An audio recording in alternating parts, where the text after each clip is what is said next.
क्या आप कभी सोचते हैं कि जीवन में सच्चा सुख क्या है? क्या आप कभी सोचते हैं कि मृत्यु से कैसे निडर होकर जीना चाहिए? आज मैं आपको एक ऐसी कहानी सुनाने जा रहा हूं जो आपको इन प्रश्नों का उत्तर देगी। आइए कहानी शुरू करते हैं। इससे पहले कि आप इस कहानी में खो जाइए, अभी इस चैनल को सब्सक्राइब कर लें। एक बार की बात है, एक नौजवान युवक बुद्ध के पास आता है और उनसे कहता है कि हे बुद्ध, क्या आप मेरे एक सवाल का जवाब देंगे? बुद्ध ने मुस्कुराते हुए कहा कि पूछो, क्या पूछना है? इसके बाद उस युवक ने कहा कि हे बुद्ध, मेरी उम्र अभी बहुत ज्यादा नहीं है, लेकिन मैं बहुत परेशान रहता हूं, बहुत दुखी रहता हूं। मैं आपसे यह जानना चाहता हूं कि मेरे जीवन में अभी से इतनी दुख है तो मेरी जिंदगी तो अभी बहुत बाकी है। क्या मेरे जीवन में दुख बढ़ते ही रहेंगे कि इन दुखों से छुटकारा पाने का कोई रास्ता नहीं है? यह सुनकर बुद्ध कहते हैं कि कहां है तुम्हारे दुख, मुझे तो दिखाई नहीं दे रहे। यह सुनकर वह युवक कहता है कि यह बुद्ध दुख तो मेरे अंदर है, मेरे भीतर है, वह आपको कैसे दिखाई देंगे? यह सुनकर बुद्ध उसी वक्त से पूछते हैं कि क्या तुम्हें अपने दुख दिखाई देते हैं? वो युवक कहता है कि यहां बुद्ध मैं अपने दुखों को भली भांति देख कर रहा हूं। तब बुद्ध ने पूछा कि दुखों का मूल क्या है? बुद्ध में और उस युवक में चर्चा चल ही रही होती है कि तभी एक भिक्षु दौड़कर वहां पर आता है। वह भिक्षु तथागत बुद्ध के कान में कुछ कहता है। इसके बाद बुद्ध उसी वक्त से कहते हैं कि चलो आज मैं तुम्हें जीवन का सत्य दिखाने के लिए एक जगह पर लेकर चलता हूं। वहां पर तुम्हें कुछ भी नहीं बोलना है, चुपचाप सारी बातें सुनते रहना है। इसके बाद तुम्हें अपने सारे प्रश्नों के उत्तर खुद ही मिल जाएंगे। यह कहकर वह युवक गौतम बुद्ध के पीछे पीछे चलने लगता है। कुछ दूर मिलने के बाद गौतम बुद्ध एक घर में प्रवेश करते हैं। घर में प्रवेश करने के बाद वो युवक और तथागत बुद्ध देखते हैं कि वहां पर बहुत सारे लोग खड़े हैं और बीच में चारपाई पर एक वृद्ध आदमी लेटा हुआ है। बुद्ध को देखते ही सभी लोगों ने उनके लिए रास्ते बनाई और बुद्ध उस आदमी के पास वहीं उसके चारपाई पर जाकर बैठ जाते हैं। वो युवक भी पास में ही बैठ जाता है। इसके बाद वृद्ध आदमी जो चारपाई पर लेटा हुआ था कहना शुरू करता है कि हे बुद्ध, मैं नहीं जानता कि मेरे जीवन में कितनी सांसें और बचे हैं। पता नहीं किस वक्त मुझे भगवान के घर से बुलावा जाए। मैं मरने से पहले अपने कुछ सवालों के जवाब आपसे जानना चाहता हूं। मुझे पता है कि उन सवालों के जवाब आप ही मुझे दे सकते हैं, इसीलिए मैंने आपको यहां पर बुलाया है। इसके बाद उस वृद्ध आदमी ने कहना शुरू किया कि ही बुद्ध, अपने आखिरी वक्त में मुझे अपने बचपन के दिन बहुत याद आ रहे हैं। मैं अपने बचपन के दिनों को याद करता हूं और सोचता हूं कि वो भी क्या दिन थे, ना कुछ पाने की फिक्र, ना कुछ खोने का गम। बचपन के उन दिनों को याद करके मेरी आंखों में आंसू आ जाते हैं। मुझे लगता है कि कितनी आजादी थी उस समय। मेरा मैन कितना खुला हुआ था, मन में कुछ भी पाने की इच्छा नहीं थी। जिस भी खेल में लग जाते थे उसी खेल में पूरे दिन लगे रहते थे। लेकिन कुछ समय बाद जैसे जैसे मैं बड़ा होने लगा, वैसे वैसे लोग मुझे जिंदगी की दौड़ में आगे निकलने के लिए कहने लगे। मेरे पिता अक्सर मुझसे कहा करते थे कि तुम पढ़ाई में अपने भाई जैसे क्यों नहीं हो, तुम दूसरे लोगों से पीछे क्यों रहते हो। यह सब सुनकर मेरा मन बहुत बेचैन रहने लगा। लोग मुझे बहुत ताने मारते थे क्योंकि ना तो मैं खेल में अच्छा था और ना ही पढ़ाई में अच्छा था। सब लोग मुझे किसी और की तरह बनने के लिए कहते थे और उन तानों से तंग आकर मैंने जीवन में कुछ हासिल करने का निश्चय किया। मैंने अपने आप से वादा किया कि मैं भी अपने भाई की तरह कामयाब इंसान बनूंगा और इसके लिए मैं दिन रात मेहनत करने में लग गया। शुरुआत में बहुत मुश्किल है, बहुत निराशा हाथ लगी, लेकिन मैंने हार नहीं मानी और मैंने खुद अपना व्यापार खड़ा कर लिया। उसके बाद मुझे कुछ पाने का एहसास हुआ। मुझे बहुत खुशी हुई क्योंकि जो लोग मुझे ताने देते थे वही लोग अब मेरे आगे पीछे घूमने लगे थे। कुछ वक्त बाद एक रईस बेटी के साथ मेरी शादी हो गई और उसके बाद मुझे लग रहा था जैसे मेरा जीवन स्वर्ग बन गया हो। कुछ साल बाद मुझे 2 बेटे प्राप्त हुए। दोनों बहुत ही सुंदर और हर्ष थे। अब मेरा मन मेरे बच्चों के लिए कुछ करने को उत्सुक हो गया। मैं और भी ज्यादा धन कमाने में लग गया और जल्द ही मैं अपने नगर का सबसे बड़ा व्यापारी बन गया। सब कुछ अच्छा चल रहा था, लेकिन अनहोनी को कौन टाल सकता है। एक दिन अचानक मेरी पत्नी मुझे छोड़कर चल गई। इससे मुझे बहुत गहरा सदमा पहुंचा। मैं कई दिनों तक अपने घर से बाहर नहीं निकला। मेरे बेटे मुझे हिम्मत दे देते कि पिताजी माताजी तो नहीं रही और जो हो चुका वो वापस नहीं आ सकता, लेकिन हम दोनों भाई आपका हमेशा साथ देंगे, आपकी हमेशा सेवा करेंगे। आपको किसी बात की कोई चिंता करने की आवश्यकता नहीं है। और धीरे धीरे मैंने भी अपने मन को समझा लिया कि अब तो मुझे अपने प्रिय पत्नी के बिना ही जीना पड़ेगा। इसीलिए मैंने अपना मन अपने बेटों के साथ जोड़ लिया। उनकी खुशी में ही मुझे खुशी होती थी, उनके दुख में ही मुझे दुख होता था। इसके बाद मैंने कहा कि ही बुद्ध जीवन चक्र में अक्सर मुझे महसूस होता था कि आखिर जीवन क्या है, जीवन को उसके गहराइयों में कैसे जाना जाए, ये कैसे जाना जाए कि मैं कौन हूं और मैं इस दुनिया में क्या करने के लिए आया हूं। ऐसे तमाम सवाल मेरे मन में उठते रहते थे। और मुझे आपके बारे में भी पता चला कि बुद्ध ऐसी ध्यान की प्रणालियों बताते हैं जिससे जीवन का मतलब समझा जा सकता है। लेकिन मैं हमेशा सोचता रहता था कि पहले मैं अपने जीवन से दुखों और परेशानियों को दूर कर देता हूं, उसके बाद ध्यान में मैं अपना पूरा मन लगाऊंगा।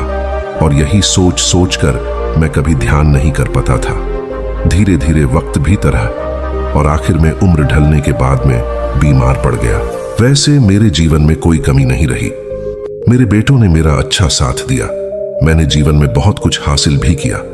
लेकिन अब मैं अपने जीवन में अगर पीछे मुड़कर देखता हूं तो मुझे एहसास होता है कि मेरे बचपन के दिन ही सबसे प्यारे दिन थे। तब उस आदमी ने बुद्ध से पूछा, मैं चंद मिनट का मेहमान हूं, ये मैं जानता हूं, लेकिन क्या कुछ ऐसा सूत्र मुझे बता सकते हैं जिससे कि मैं सुकून से मर सकूं, मेरे मन के सारे सवाल जवाब शांत हो जाएं और मैं जीवन का असली मतलब समझकर मर सकूं। यह सुनकर बुद्ध ने कहा कि हर इंसान को बचपन के दिन प्रिय क्यों होते हैं, क्योंकि उस समय उसे कोई भी चिंता ही नहीं रहती। वो आजाद होता है, उसके मन में कोई लालसा नहीं होती, जिस काम में भी लग जाता है उसी में मग्न हो जाता है। लेकिन जैसे जैसे इंसान की आयु बढ़ाने लगती है वैसे वैसे उसकी इच्छाएं, उसकी कामनाएं दिन ब दिन बढ़ती जाती हैं। और इसीलिए अक्सर इंसान भविष्य की तैयारी में लगा रहता है या फिर अतीत के बारे में सोचता रहता है और वह वर्तमान में जीना भूल जाता है। और वहीं अगर हम किसी छोटे बच्चे को देखें तो उसके लिए कोई भविष्य या कोई अतीत नहीं होता, उसके लिए बस वर्तमान होता है।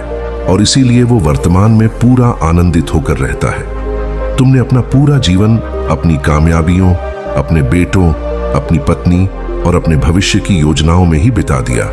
और तुम हमेशा यही सोचते रहे कि पहले मैं अपने जीवन को व्यवस्थित कर लेता हूं और उसके बाद सत्य की खोज करूंगा, उसके बाद ध्यान करूंगा। लेकिन हम यह भूल जाते हैं कि कल कभी नहीं आता, भविष्य की योजनाएं कभी पूरी नहीं होती। जब एक योजना पूरी होती है तो हमारा मन दूसरी योजनाएं बना लेता है और इस प्रकार जीवन चक्र चलता रहता है। और अब आखिरी समय में जब मृत्यु तुम्हारी सैया पर लेटी हुई है तो तुम्हें एहसास हो रहा है कि मैंने जीवन में कुछ भी हासिल नहीं किया। अब तुम्हें लग रहा है कि जो भी तुमने किया उसमें से तुम एक सुई भी अपने साथ नहीं ले जा सकते। अगर यही बात तुम उसे वक्त समझ लेते, मृत्यु कभी निश्चित होकर नहीं आती, वो तो कभी भी आ सकती है। अगर ये बात उसे वक्त तुम्हारा मन समझ लेता तो तुम उसी वक्त ध्यान और सत्य की खोज में लग जाते। तुम कोई ऐसी चीज खोजने की कोशिश करते जो तुम्हारे साथ जा सके, जो तुम्हें परिपूर्णता से मरने का मार्ग दिखा सके। उसे वृद्ध आदमी ने हाथ जोड़कर बुद्ध से कहा कि बुद्ध, यह तो मैं जानता हूं कि मुझसे गलतियां हुई हैं, मैंने अपने जीवन को सार्थक रूप से जिया ही नहीं और इस बात का मुझे बहुत गहरे में एहसास हो चुका है। लेकिन मैं आपसे फिर से वही सूत्र जानना चाहता हूं कि क्या मैं अभी परिपूर्ण था के साथ नहीं मर सकता? क्या मुझे अभी सत्य की कोई झलक नहीं मिल सकती? यह सुनकर बुद्ध ने उसे आदमी का बहुत सहलाते हुए कहा कि अब तो एक ही सूत्र समझने लायक रह जाता है और वो सूत्र ये है कि तुमने जीवन में जो कुछ भी पाया या जो कुछ भी खोया वो सब यहीं पर छोड़कर चले जाओ, उसे अपने मन के साथ जोड़कर मत ले जाओ। अपने मन में यह भाव पैदा करो कि तुमने अपने जीवन से बहुत कुछ सीख लिया और वास्तविकता में तुमने अपने जीवन में बहुत प्रगति की है, क्योंकि तुमने यह जान लिया है कि जीवन में कुछ भी सार्थक नहीं है और यह जानना भी बहुत बड़ी उपलब्धि होती है। लोग जीवन भर जीते जीते मर जाते हैं, लेकिन उन्हें जीवन की निरर्थकता का कोई पता नहीं चलता। इसीलिए अभी अपने मन से सारे सवाल गिरा दो और यह भाव पैदा करो कि जीवन में जो कुछ जानने जैसा था वह मैंने जान लिया है। और अब जीवन में कुछ भी जानने जैसा नहीं बचा है। जब तुम इस बोध से भर जाओगे तो तुम बिल्कुल खाली होकर मृत्यु को प्राप्त हो जाओगे। और वास्तविकता में यही मरने की कला होती है। हमने जीवन में जो कुछ भी पाया, जो कुछ भी खोया, वो इसी दुनिया का था और वह यहीं पर रह जाएगा। हमारे साथ कुछ भी नहीं जाएगा। हम खाली जाएंगे, हम बिल्कुल खाली जाएंगे। और जो लोग अपने मन से बिल्कुल खाली होकर जाते हैं, वास्तव में उनके अंदर ज्ञान का दीप जल जाता है और वो आगे चलकर दूसरे जन्मों में उसे निर्वाण की स्थिति को प्राप्त कर सकते हैं। लेकिन उससे पहले तुम्हें इस जीवन की निरर्थकता को समझना होगा। यहां पर कुछ भी पाना या कुछ भी खोना कोई मायने नहीं रखता। इसके बाद बहुत देर तक मैंने कोई सवाल नहीं पूछा और वह मुस्कुराते हुए मृत्यु को प्राप्त हो गया। इसके बाद बुद्ध ने उसे नौजवान युवक से पूछा कि क्या तुम्हें अपने सवालों के जवाब मिले, और मिले तो तुम्हें क्या जवाब मिले सभी को बताओ। उसी वक्त ने कहा कि हे बुद्ध, मुझे अपने सवालों के जवाब मिल गए हैं। वृद्ध आदमी के जीवन चक्र से मैं समझ गया हूं कि जीवन में कुछ भी पाने जैसा नहीं होता। सुख हो या दुख हो, सब कुछ यहीं पीछे रह जाता है। और अगर हम इसी चक्कर में फंसे रह जाएंगे तो हम सत्य को कभी नहीं जान पाएंगे। इसीलिए जीवन में सुख और दुख तो चलते ही रहेंगे। इसके साथ साथ चलते हुए ही हमें सत्य की खोज करनी पड़ेगी। लेकिन बुद्ध, मेरे मन में अब भी एक सवाल बाकी है जिसका जवाब जानना सबके लिए बहुत ज्यादा जरूरी है। मेरा सवाल है कि मैं ध्यान की यात्रा करने के लिए बहुत प्रेरित हुआ हूं, लेकिन मुझे कोई मार्ग नहीं पता। ध्यान कैसे किया जाता है कि ध्यान की सभी प्रक्रियाएं तुम्हें होश में लाने के लिए ही बनी है, तुम्हें वर्तमान में लाने के लिए बनी है। अगर तुम किसी भी काम को पूरी उपस्थित के साथ, पूरे एकाग्र भाव से अपने आप को पूरा इकट्ठा करके कर सकते हो तो तुम ध्यान में ही होते हो। लेकिन हमारा ध्यान इधर उधर भटक रहता है।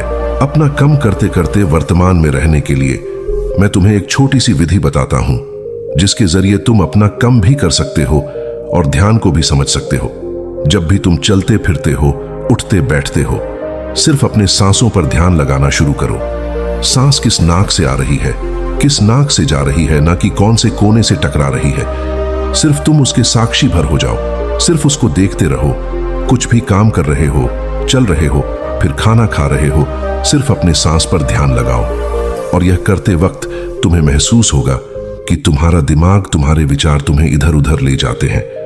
लेकिन थोड़ी देर बाद तुम्हें फिर से होश आएगा कि तुम्हें अपनी सांसों पर ध्यान लगाना है और तुम्हारा ध्यान फिर से सांस ऑटोमेटिक जाएगा। और धीरे धीरे जब तुम अपने विचारों को देखने लगोगे तो तुम पाओगे कि विचार विलीन होने लगे हैं। तुम्हारे अंदर बस एक खाली मैदान बचा हुआ है। सारे सवाल जवाब विलीन हो चुके हैं। इसके बाद बुद्ध ने कहा कि सांसें जो होती हैं वो वर्तमान में चलती है, ना ही वो भविष्य में चलती है, ना ही अतीत में चलती है। वो वर्तमान होता है, वही वर्तमान स्थिति होती है। और जब तुम अपनी सांसों से जुड़ जाते हो तो तुम वर्तमान में ध्यान लगाना सीख जाते हो, क्योंकि सांसें जिन पर तुम ध्यान लगा रहे हो वो वर्तमान में चल रही होती है। इसके बाद धीरे धीरे कदम दर कदम तुम्हें ध्यान का खुद ही एहसास होने लगेगा। फिर तुम जो भी काम करोगे उसमें तुम्हारा पूरा चित्त लगा होगा। तो शुरुआत वहीं से करो जहां पर तुम हो, यहीं से अभी से अपनी सांसों को पकड़ना शुरू कर दो। तो दोस्तों, कैसी लगी आपको यह कहानी? कमेंट सेक्शन में जरूर बताना। और अच्छी लगी तो इस चैनल को सब्सक्राइब करना मत भूलना। तो मिलते हैं अगले कहानी में, तब तक के लिए अपना ख्याल रखें।